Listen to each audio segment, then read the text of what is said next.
মিরপুরে এমন সুন্দর একটা মেলা, ভাবতেই অবাক লাগছে। আর আমি খবর পাইনি, এটা কি করে হয়? আমি তাও খবর পেয়েছি লাস্টের দিন।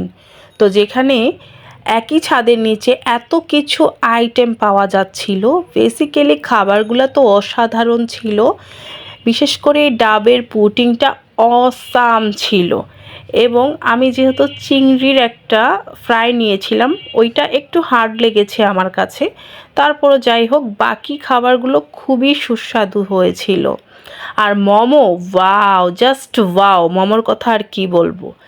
এবার দেখি এখানে কি পাওয়া যায়।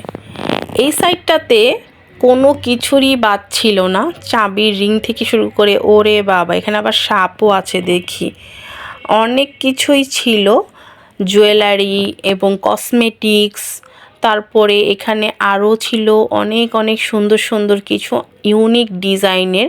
এটা হচ্ছে একটা রিংয়ের মধ্যে খুব সুন্দর একটা কার্টুন টাইপের একটা ছিল, ওইটাও আমার কাছে খুব ভালো লেগেছে।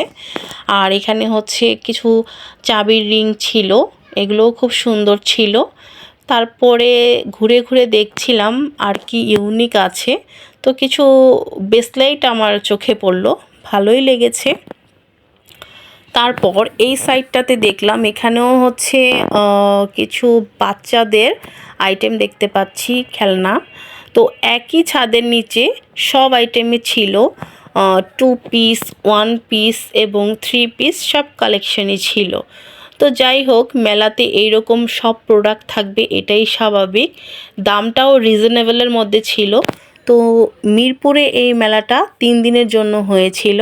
আমার কাছে বেশ ভালো লেগেছে। আল্লাহ হাফেজ।